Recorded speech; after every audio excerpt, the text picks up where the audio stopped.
structured, if you didn't catch it earlier, is we'll do introductory statements and then question and answer, followed by a closing statement. So with that, I will hand it over to Sherae. Thank you so much for joining us on behalf of the 43rd. And just real quick, Sam, I'm recording the meeting now, so just so everybody's aware of that. So, but yeah, Sherae, please go ahead. Excellent. So introductory statements are not normally my wheelhouse. I'm used to being set for a speech that has a very specific topic. So I imagine that people want to know why I'm running, which is the question that everyone, of course, asks. Same reason I've pretty much done anything in my life, which is that my community had some needs that were being, neglected, ignored, or were not being handled as competently as I thought was possible. And I wanted to know more about the process that put us in this position, and see how I could be involved in that process in order to bring those things to light. So essentially the same reason that anyone does anything. They are looking for a better life for themselves, their family, and their friends. And I feel like changing culture and changing policy and being able to get at the table to make decisions on behalf and in engagement with my community is the best way to make lasting change that improves the material state of our community. Pretty short tweet, but it's pretty all-encompassing. Awesome. Thank you so much. So again, please enter questions in the chat window as you have time. And while we're waiting for those, maybe Sherae, if you can talk a little bit about the current response that you are working on around the pandemic and how you're showing up for your community right now. Sure. So one way I'm having trouble showing up for my community is by social media communication. Because a lot of what I already did before I decided to run for office is do direct services in stigmatized populations. And what's basically happened is the work of my nonprofits has been put on steroids. We're doing about 10 times as much work because the need is so much greater when stigmatized and criminalized populations, namely sex workers and drug users and people experiencing homelessness, it's really hard to reach them, especially when the system is already pressed for access and resources. So we've been jumping in building coalitions and doing direct services, mutual aid work, basic material needs, helping to prevent the uptick in overdoses, helping to get people into programs, helping people connect with their already existing caseworkers, helping people connect with housing, whether that be temporary or permanent, or just a couch to rest inside for a night. So that's already what I was doing before, but it's about times 10. We ended up expanding one of the orgs to include a food bank and delivery. So that's been a whirlwind. I really haven't had that much time to communicate with people about the details of what we're doing, also because of the security issues around stigmatized and criminalized populations, and certain DV situations that are occurring due to the stay-at-home order. I really wish I was able to be a little bit more transparent about what I'm doing and more public about it. However, participant security is first and foremost for me. Thank you so much. So our next question comes from Holly about the climate. So Holly, will unmute you and you can ask your question. So am I unmuted now? Yeah. Oh, hi. Hi. I know we're in this crisis of COVID, but would you consider the climate crisis even more of a crisis than this COVID crisis? And how would you make a big step towards reducing carbon in the state if you feel that way? I don't know that I like to compare crises ever, honestly, because people experiencing them, might see it differently. And it's not my place to judge how people are experiencing different traumas or episodes in the world. But I can say that the pre-existing issue with the climate is exacerbated, obviously, by what we're dealing with right now and vice versa. People are using the drop in emissions as proof that a lot of the suggestions we've had for urbanism and mass transit and for remote working and all of this is actually in a step in the right direction to reduce carbon emissions.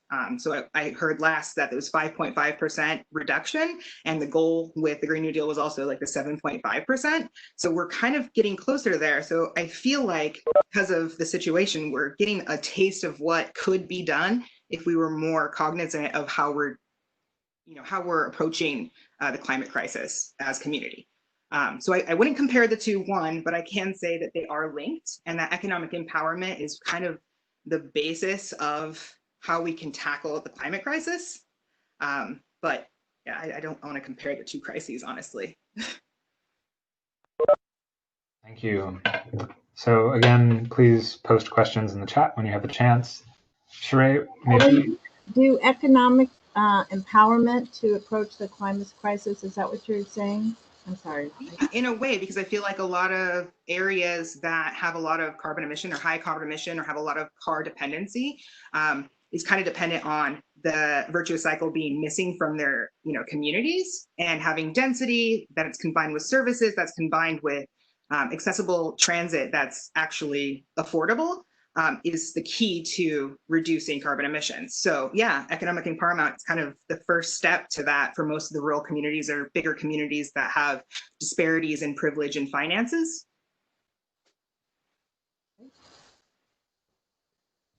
Thank you. Sherae, can you talk a little bit about previous experience in Olympia and some of the policy work that you've done? Sure. Other than going on lobbying days with different organizations that have intersectional campaigns with a lot of the work that I already do. So examples would be going down with Surge Reproductive Justice to talk about birth workers and funding for birth workers, because it's a 360 thing to have access to reproductive rights from birth to death, et cetera.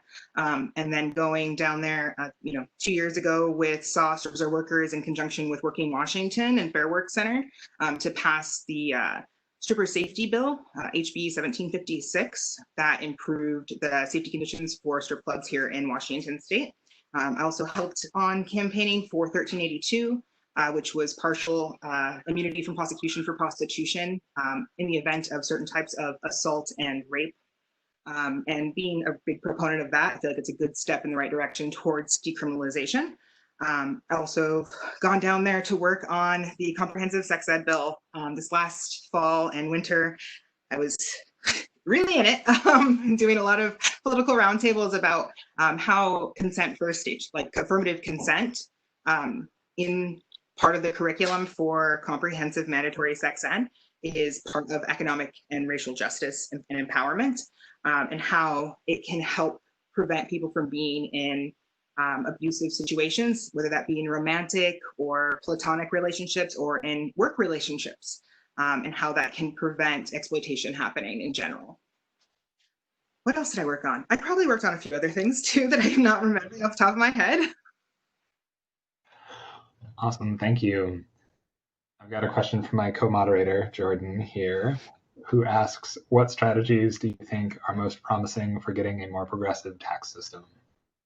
Ooh, strategies that are promising. Well, so far, I'm pretty sure at the city level, municipally, we did pass something that was pretty cool. And then something happened where it was actually revoted on and overturned.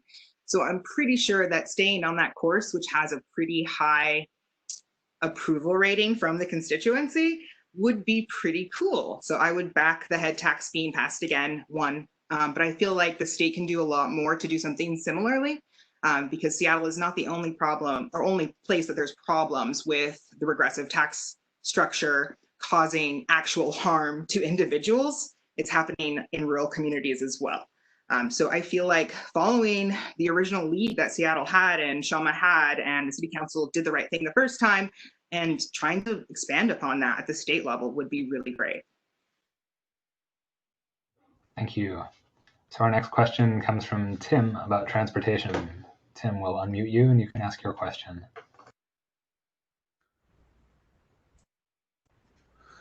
Very good, thank you.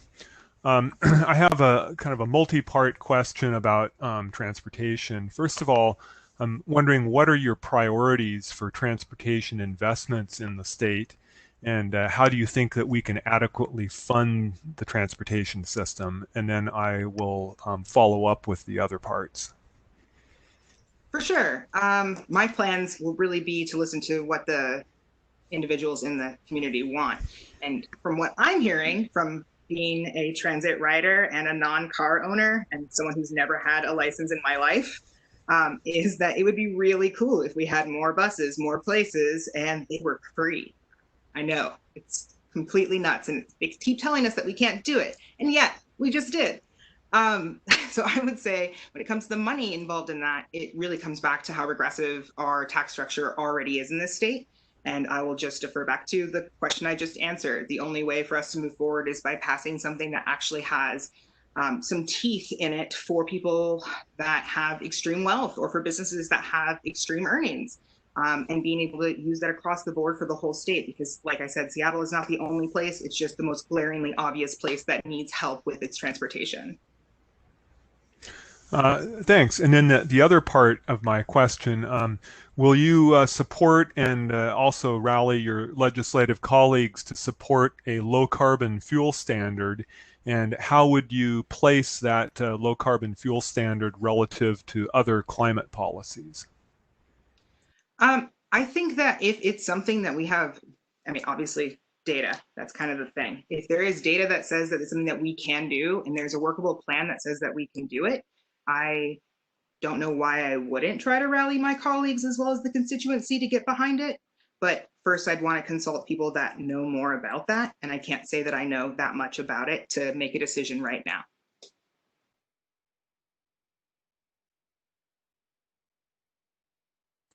All right, thank you.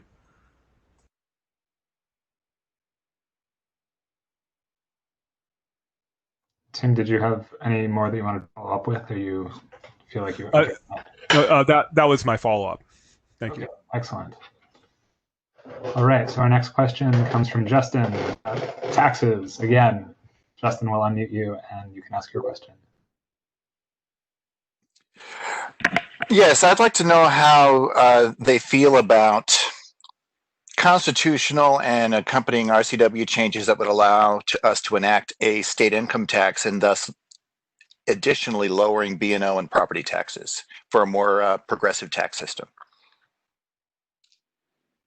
I feel really good about it, but I'm not really a property owner. So I can imagine that property owners would have something to say about that. But I think that anything that would allow us to have a more just tax system that doesn't put all of its weight on working class people that are barely making it by is something I'm going to be behind, period. The sales tax right now, it disproportionately hurts people like me and people that are working more than one job to survive because the wages are not high enough. So if there are people with property or extreme wealth or, you know, businesses that are making a profit, even if they are employing people, they still need to pay for what part of the infrastructure they're putting strains on. So I would definitely support that. All right. Our next question is from John about industrial policy. John, will unmute you and you can ask your question.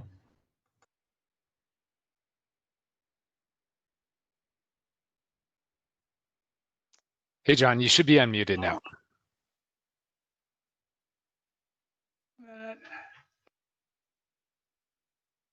John, we can hear you if you want to ask your question.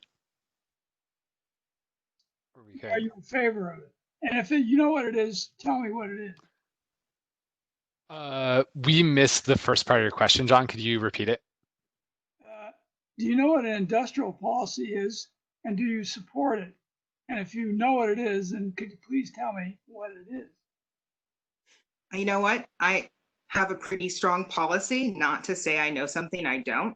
And it's pretty intuitive, the words you're using, but imagine that someone used something innocuous to describe something that's actually a lot more complex than it is. So I'm going to say no, so I don't put my foot in my mouth. Thank you for being honest. I would really appreciate the education. Well, it's subordinating the entire economy to national goals based on the idea that there's crying national needs that need to be taken care of. See, that seems a lot more complicated than what the title that you proposed was. So thank you so much for telling me about that. I don't think that I know enough to make an informed answer that says what I would do if in office, but I will absolutely research more about that. And if you give me your contact information, I will email you back my answer. Certainly. Yeah. Awesome. Thank you. All right, our next question comes from Arvia about priorities. Arvia will unmute you and you can ask your question. Oop. You're muted. Covered. Sorry, Arvia, we missed the first part of your question. Wait a sec. We can hear you. If you could just start from the top.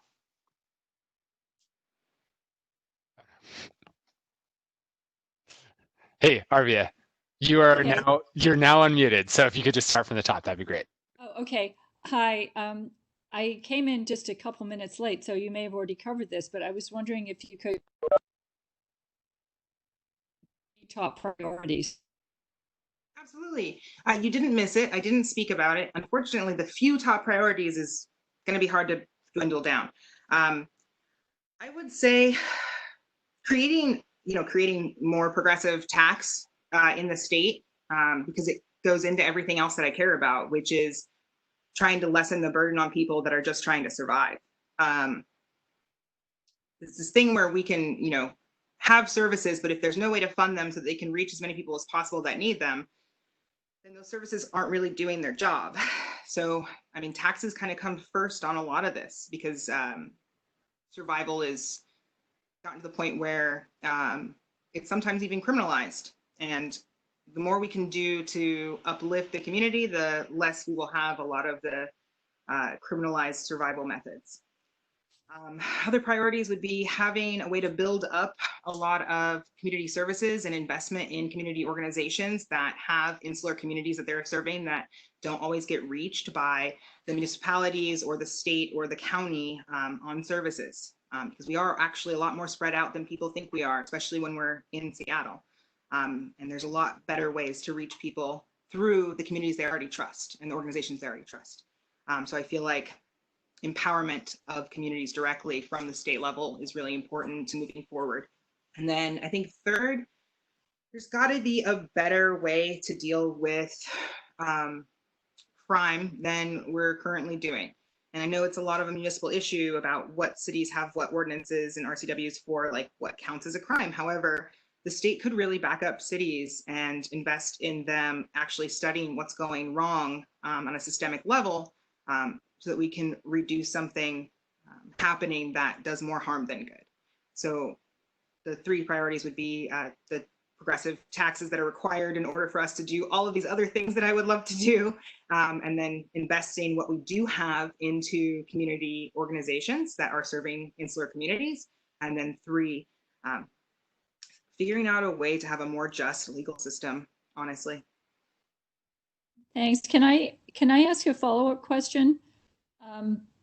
Can you explain to me more about communities, reaching out to communities? Do you mean rural communities or? I mean both, insular communities. So not necessarily that they're in the middle of nowhere and they're small communities of, people, but communities that are either stigmatized or criminalized or feel alienated from what would be considered society. I mean, marginalized. Yeah, marginalized. But I feel like it goes a step further than that because a lot of people can be identified as marginalized, but I'm talking about literally the margin of the margins. People that we step over. That would be people experiencing homelessness, people that use drugs, people that are sex workers or engaged in illicit, activities for survival. And we don't really do anything to reach them directly and figure out what their needs are as a state. And we could rectify that. I think we could do better than acting like seeing it is the worst thing that could possibly happen. We could actually spend some time figuring out the whys of why we're in this situation and how we can actually bring our community up. Thank you. Absolutely. Thank you. Sherae, could you talk about how you would plan to be responsive to the needs of the undocumented community? Yeah, this goes right back to my answer about investing in community orgs and organizing that's happening in insular communities. I've not been part of an undocumented community, and I would defer to the organizations that are doing the work in undocumented communities that are led by people that have experienced what it's like to be undocumented in this country, and the stigma and fear and literal terror that happens when someone needs to reach out for help, but they don't know who they can trust because they don't know what could happen to them because of it. I can't say that I am an authority on how to approach that, but I can say that I know a lot of people that are, and I would rather talk to them about what their approach would be and how the state can work with them to help people into better situations. It's unfortunate that we're in a situation right now where people are going without healthcare and going without food and going without stable housing, and being in situations that lead to potentials for abuse and exploitation because they're afraid of the government that they're living under, even though it's still potentially better than where they immigrated from. And I feel like we can do better to keep that door open and know that they probably want to reach out. They probably want to engage, but are too scared to. So there are folks out there that are doing work that we could work with to do that. Thank you. So folks, please enter questions in the chat as you are inspired to. We have another question from Jordan. Hey, Sherae. I'm really glad that you're running. I'm really excited that you're running. And my question is, so, even though in general, like I've been really happy with a lot of the legislation that's been passed in Olympia over the last few years, and I think there's been a lot of really progressive things that have come out, there are still a number of bills and issues that we haven't been able to make progress on. And one example that I'm thinking of is the bill to ban private prisons that got completely gutted this year, and really gutted from Democratic leadership. And so, I guess the question is, in addition to needing to collaborate with Republican colleagues, there's often a need to try to push Democratic colleagues in a more progressive way as well. And I'm just curious what your approach to that would be in terms of trying to achieve the most progressive results possible in Olympia. Well, I know we all are familiar with the Overton window here, correct? My presence in this race is 100% that. It's not the only point, but I know that a lot of the things that I care about are a lot further left than a lot of people that would consider themselves capital D Democrats. I'm aware that's absolutely terrifying, but that does not mean that we cannot work together to find solutions to the situations that we have. And I know that with banning private prisons, that was a huge passion of mine. Not gonna lie, I've been talking to Melissa Hall since pretty much the day I met her about how we could do that at the state level. It's very important to me that people don't profit on incarceration because it lends itself to the legal system perpetrating harm in communities to make a dollar. And that's terrifying to me, that incarceration and how the justice system runs can be linked directly to profits of someone. So I feel like we can all agree that none of us would want to be incarcerated for life in the current conditions that we have in this state. And I think that when it comes to bringing someone in from the Democratic Party that might not want to go that progressive, really just ask them to step into someone else's shoes or talk to people that have experienced it. I can't imagine even being here on this call had I not had a lot of experiences that made me want better for my community. I can't imagine being here on this call if I didn't go out every single week, if not every day, and talk to people that are currently impacted by these systems to the point of life or death every day. And I think interacting with communities that are in those positions is kind of the key to being able to do the right thing for the wider audience and the entire constituency. And if it requires me facilitating them connecting with those communities I will do that. Thank you. Sherae, I know you also ran for citywide office as well. Can you talk a little bit more about sort of why state now and sort of how your theory of change around that is? Like, I mean, really the reason why is because the day of the vote, someone asked me if I thought about it. And I said, well, now I am. I got a crash course in what it could be like. I always thought that it would be something that I would want to try when I was, in high school and middle school. I was obsessed with debate and becoming a lawyer. I really thought that was going to be my path. And the reason I wanted to become a lawyer was so that I could defend people that got too harsh of a sentence, or that were actually innocent but looked like me or similar to me and were never believed. Unfortunately, me not having stable housing when I was in high school made it so that trajectory was kind of taken off the table. And when there was an opportunity and someone from my community asked me to do it, I couldn't say no. And so I'm still on that path. Someone from my community asked me and I couldn't say no. thank you. Did you have another question? All right, so maybe let's talk a little bit more about, oh wait, we have a question from R. Briggs. Let's go to that one. I'll unmute you and you can ask your question.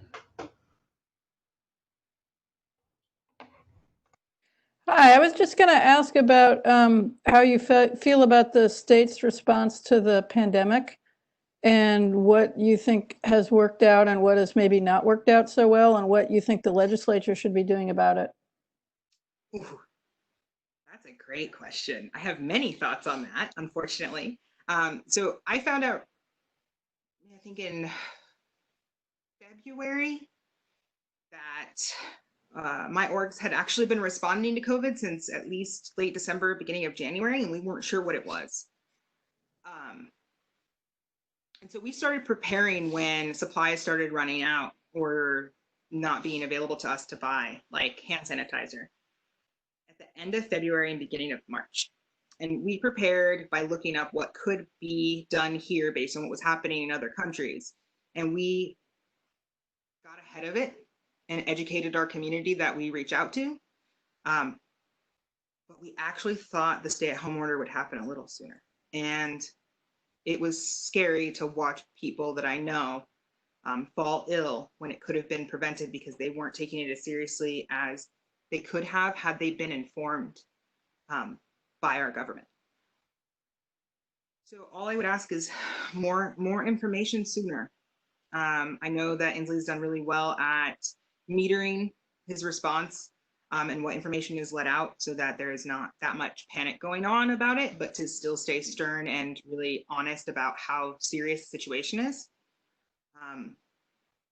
But reaching out through, like I said before, unfortunately, it comes back to organizations that have access to communities that don't stay politically engaged or can't because of barriers or access issues or lack of privilege to be engaged. And we could do better at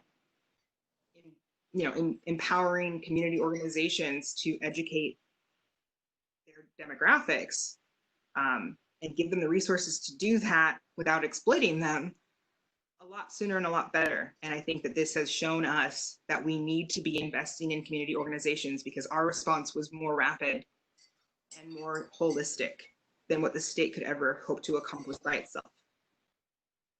So that's big. That's both of my yes and no's. They did good. They're still doing good. I'm really happy it just got extended. Not gonna lie, almost cried because there's a lot of people that are panicking. So obviously I have something to tell them now that when they're not connected.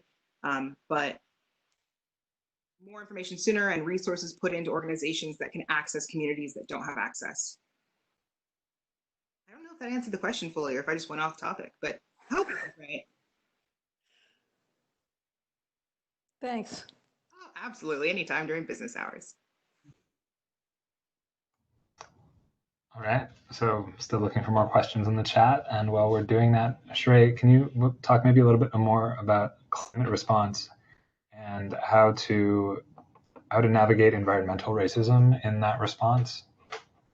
Ooh, I think I actually go on rants about this pretty often. Unfortunately, I feel like a broken record because I talk about economic empowerment and giving resources to community organizations a lot. You can't really expect someone to change their day-to-day carbon footprint without having the tools to do it. And unfortunately, the people that are able to do the most to reduce their carbon footprint and how they decide to move around this world are the ones that have a little bit more choice because of their finances to choose something less damaging to the environment as their mode of transportation or their job description or what products they purchase and what packaging they're in. And I really can't say that climate is the biggest thing I think about because I really think about the reason why people are unable to protect the climate, which is because they don't have the money or the time or the spoons to think about every plastic item, to think about how much gas their car takes because they probably can't afford the car that takes less gas. So it really just comes back to economic empowerment. Thank you.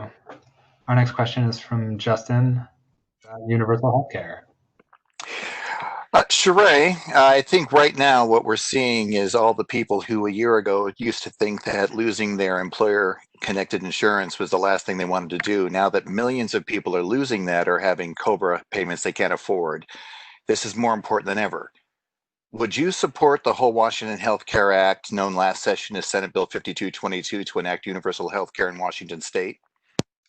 Yeah, I'm pretty sure I got on the whole Washington bandwagon in like May. There's even a picture floating around the internet with my endorsement. Thank you so much. Should I sign it again? Should I make another picture? I will.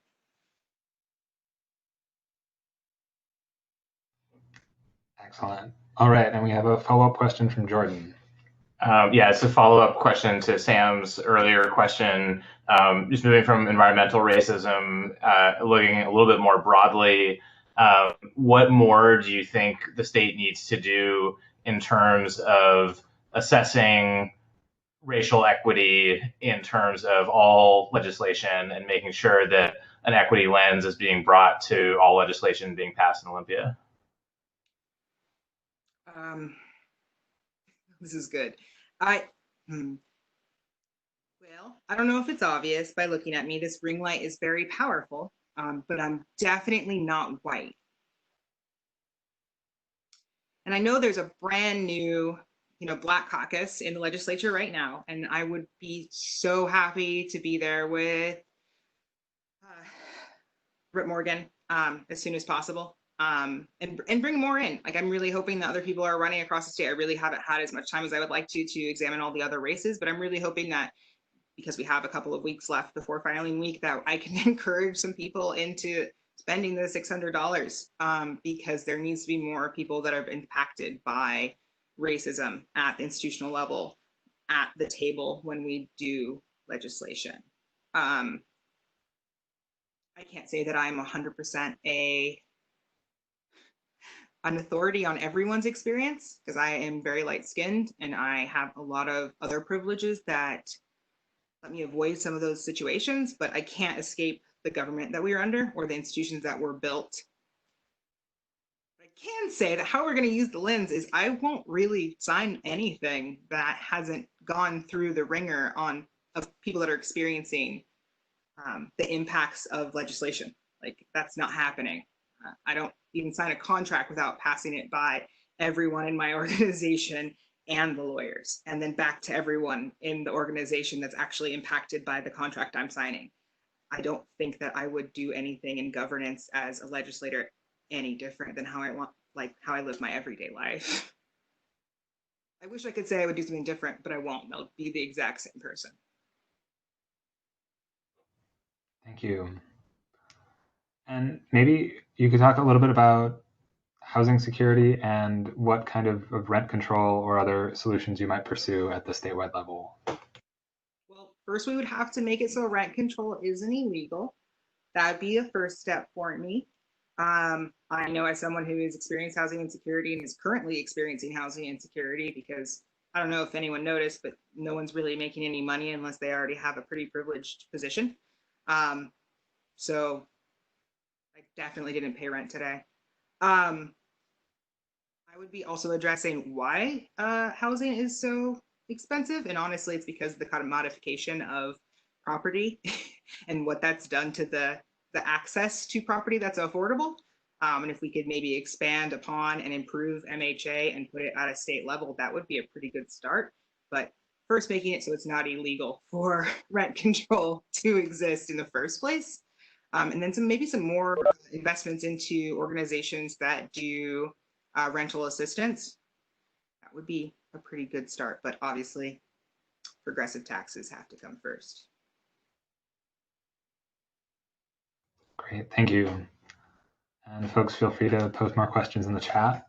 While we're waiting for that, Sherae, could you talk a little bit about your experience working with different folks across the state and sort of how you would work with different constituencies in Olympia? Yeah, so I'm from Spokane, which is an interesting fun fact about me. And I know a lot of people there, and a lot of people that are in politics there. And we don't always see eye to eye. I'll be honest, there's a reason I moved to Seattle, but there's also a lot of people that are still there that are my friends and family that have a lot of the same needs and wants that we have here in Seattle. And I think that starting always with the bottom up, what people are experiencing that is the same in different areas is the best way to build on relationships across district lines and across party lines. And it really comes back to getting people in touch with people in their constituency that have similar experiences to the people that we are representing here in Seattle in the 43rd, and showing them that we can do something together that helps both of our districts. It's not really a matter of Seattle versus Spokane or Seattle versus Oakdale or Seattle versus the Tri-Cities. It's a matter of there are people all over hurting, and we can do a better job at legislating so that we can uplift all of them. Thank you very much. Any other questions folks want to put in the chat? Feel free. While we're waiting for that, could you talk a little bit about sort of who what political figures you have found to look up to, and if there are any, or if not? Literally or figuratively? Your choice. Okay, figuratively, should be obvious by now, Nikita Oliver. I think we announced today that I am officially the second ever candidate of the People's Party, which is surreal. I've admired all of their work and everyone that's involved in that party and what they've been able to do here in Seattle and continue to do, especially in response to COVID. Everyone jumped to freaking action, and it was amazing to say the least. I'm still in awe. So I would say I look up to Nikita a lot. Literally never met him, but I think I would literally look up to Barack Obama. But I wouldn't say necessarily figuratively because I don't have any intentions on being president. But mayor doesn't sound the worst thing in the world. Thank you. All right, Holly, we've got questions from you about community organizations. We will unmute you and you can ask your question. Hi, I really don't know anything about you, I'm sorry. And you keep talking about some kind of organization that you seem to be running. I just wondered what is the organization? Am I understanding that you're in charge of an organization, community organization? Or? Yeah, actually, I'm the founder of two nonprofits. One is the People of Color Sex Worker Outreach Project. It is a local POC-centered sex worker outreach project, a chapter of SWAP USA. I also am the founder of Greenlight Project, which is a harm reduction agency that does direct services to street-based sex workers and drug users. Thank you. Absolutely. Thank you for asking. Well, thank you for everything you're doing in the community. I try. I really have a choice because I'm interchangeable with the people we serve, as has probably been made obvious.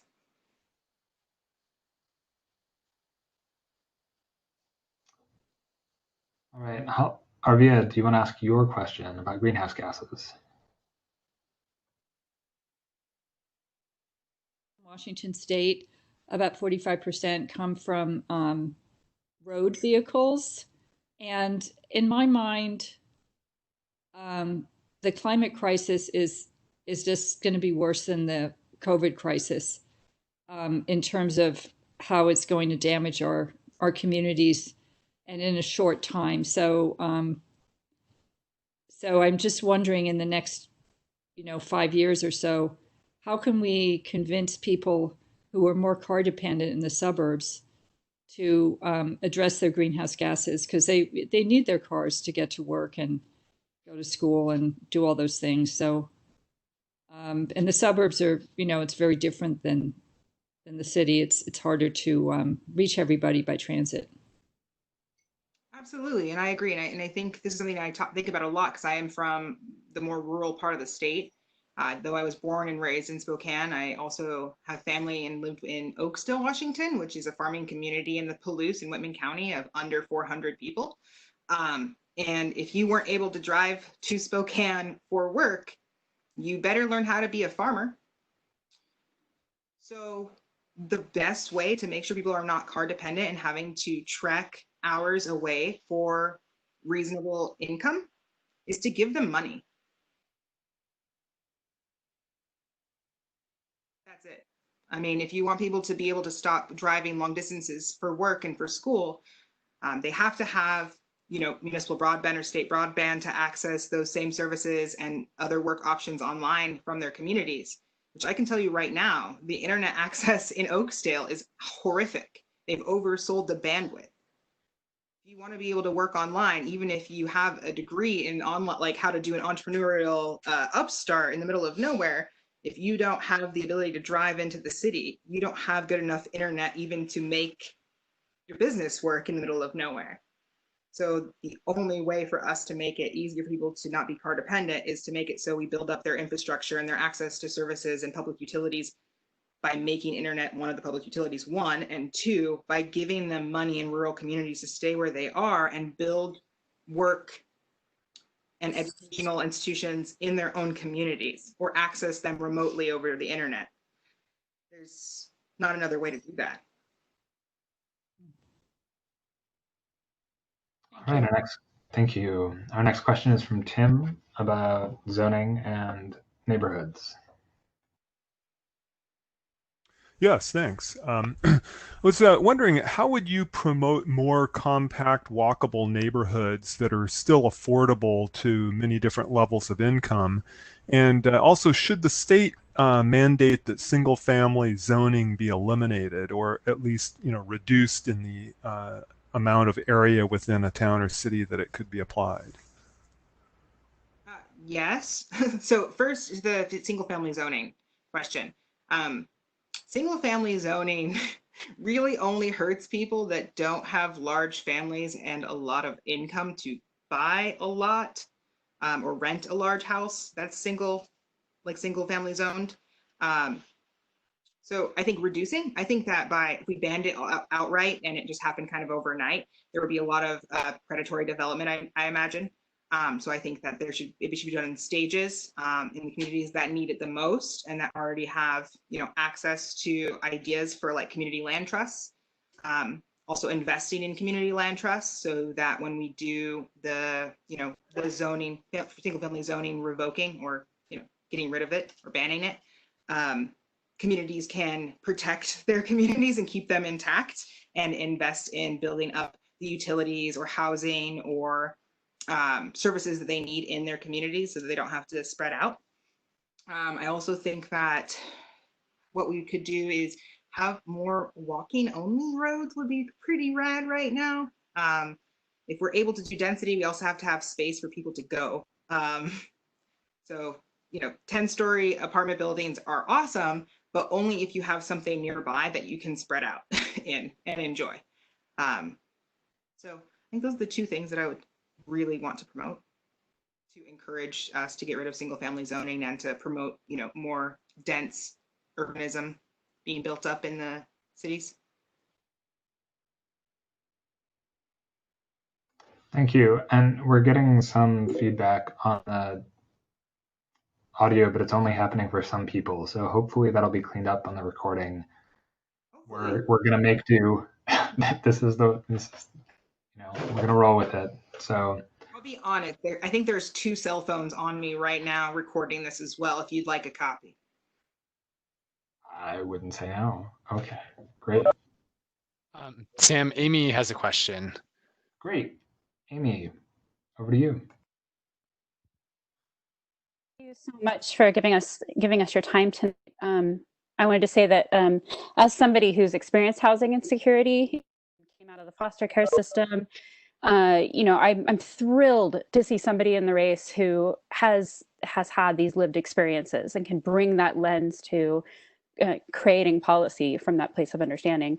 My question is, how would you, comparing yourself to our current rep, Frank Chop, how would you see your strategies in Olympia as being different from the strategies that he's been using? What would you be doing differently to make sure we get progressive legislation passed? Okay, I'll be honest. I don't really see much of Frank Chop, and he's been in office since I was 8 years old. Other than actually seeing him walking out of buildings that I am entering in order to go see him or visit his office, I haven't really seen him much, or a footprint of him on the internet interacting with his constituency. So I don't know what really happens behind closed doors or in his mind, or even really on the floor, unless I have time to like look at B-roll, or past votes. I can look at his record and know that I wouldn't have made all the same decisions. But primarily, to answer your question, accessibility. You can find me and you can talk to me, and I'll probably understand what you're going through a little bit if I haven't experienced it myself. And if I haven't experienced it myself, I won't claim to be an authority or understand, and I will find someone that is and help bridge that gap. I don't know if that's something he's ever done, but I can guarantee it's not something I've ever seen him do. Thank you. Our next question is from Jordan. I was curious just to hear a little bit more about what your experience has been like campaigning so far during the stay-at-home order, and looking forward. I'm really grateful that we're already a vote-by-mail state, and so that's not going to be an issue. But if the stay-at-home order, extends well into the summer and into the fall, are there things that you think we need to do in order to ensure that we have a level playing field for all candidates? Oh, that's a great question to ask me. One, I feel like you're also asking for what my strategy is going to be, and I won't give away all of that. But I will say, what's different for me and the other candidates is that even though they may be having full-time jobs and working right now, my full-time work is in direct services and essentially social work. So unfortunately, due to the stay-at-home order under COVID-19, I've gotten a lot busier. So a lot of things that I had planned for this first couple of months, I wasn't able to do. Honestly, we didn't expect to be a huge powerhouse when it comes to fundraising already, but I absolutely planned on collecting the signatures to put myself on the ballot instead of paying the money, because I feel like any money that comes into our campaign should be used on labor and on art and on empowering the community to actually be able to advocate for itself.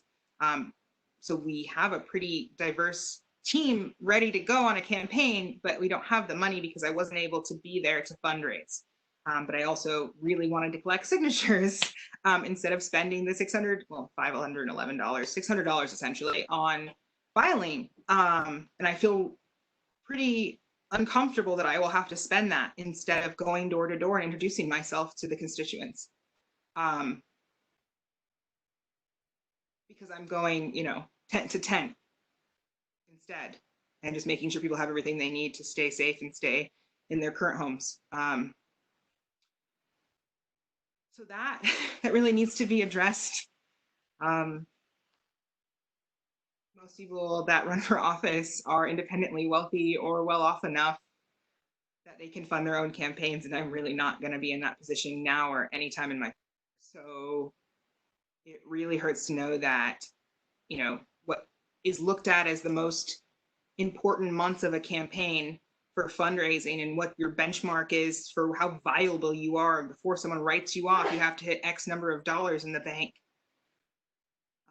I spent that time serving my community directly, not fundraising for a campaign. And that needs to be considered going forward. I also think that obviously the mail-in ballot thing is going to be really helpful, but digital forums and social media are a lot more important now because of the stay-at-home order and because of COVID and close contact. And honestly, I really didn't expect to do all in-person work on the campaign, but I feel like having one-on-one conversations is something I'm pretty good at, and I really wish I was able to have more of those. And I really hope that there's a lot more invitations to come and talk to people. I really haven't gotten them yet. Thank you. We have time for just a few more questions. And to start that off, maybe, Sherae, could you talk about what kind of changes in drug policy you would pursue at the state level? Oh, yeah, super simple. I mean, my absolute goal would be that there would be no criminalization for what substances you put in your body, because bodily autonomy and such. But instead, spending our money that we are spending on policing people and how they decide to use their bodies, we should probably be investing into community services and resources for folks that may want to stop putting substances in their body. Should also probably look into why we don't have an open, safe injection site anywhere in this state, and another state was able to beat us to the punch, even though we have 2 sitting in an alley 10 blocks from my house. Should probably check that out.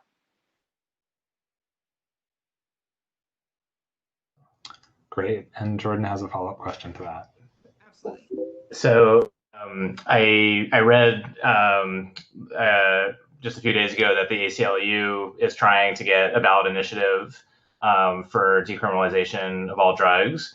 Do you think we're better off going the ballot initiative route or trying to pursue a legislative win on that? Honestly, do we want to have competing money for a ballot initiative that goes round and round and round and round and round? Or do we want to figure out what people's actual concerns are that are opposed to it in the House and in constituencies of each district and address the root cause of that? Are we really okay with the idea of doing ballot measures and initiatives over and over and over again and having millions of dollars spent on gathering signatures? Don't get me wrong, they're decent paying jobs depending on who's hiring you to do it. I've done it. But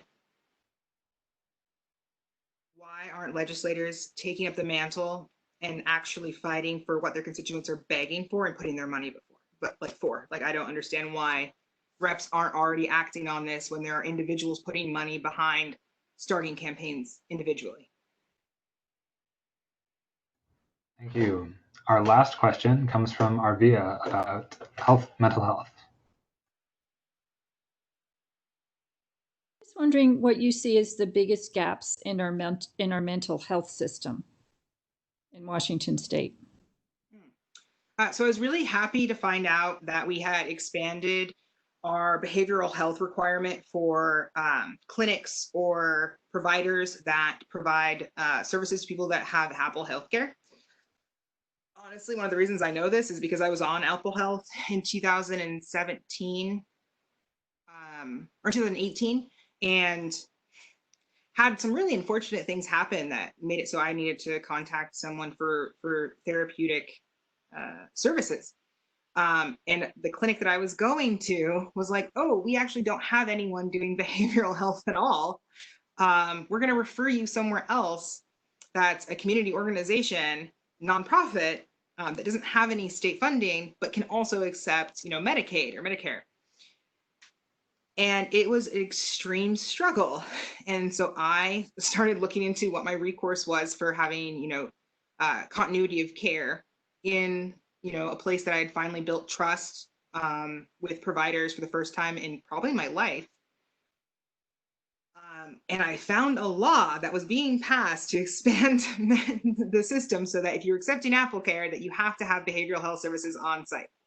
And on like January 1st, I went in and booked the first appointment with who they hired to provide those services.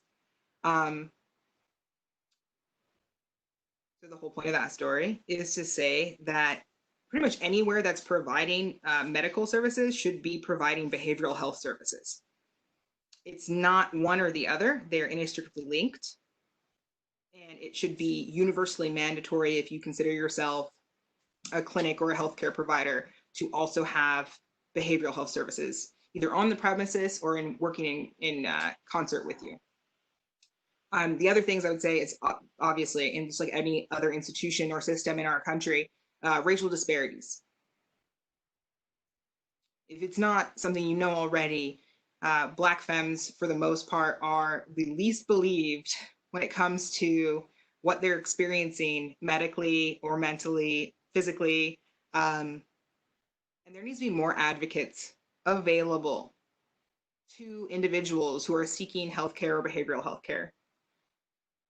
Because otherwise you're written off as either a drug seeker or misdiagnosed to get you out the door or given a prescription to get you out the door.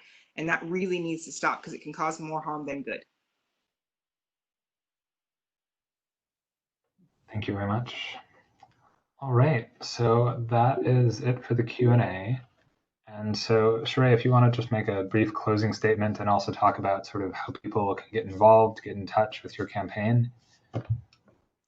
Brief statement. Thank you for having me. I honestly didn't have any time to prepare. I'm still wearing my sweatshirt from doing outreach all day. And I think I got this eyebrow pretty good.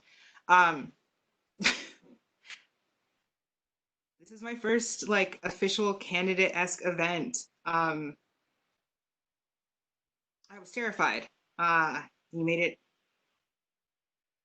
I survived. I'm very happy I survived.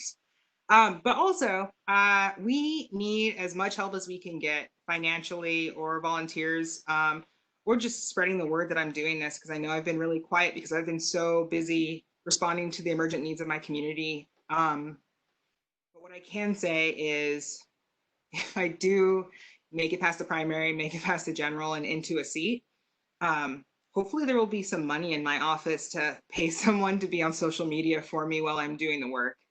But I will also promise that I will respond to my entire constituency's needs in the same way that I respond to the participants that I have been serving for the last year plus.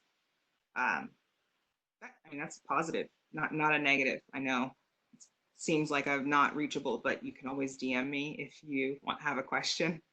I eventually answer them, usually at 4 in the morning. But yeah, go to sheraeforstate.com, share the 5 or 6 poignant things I said. And if you can sign up to volunteer, we obviously need a lot of help on digital because it's what all the campaigns are now. And I can't say that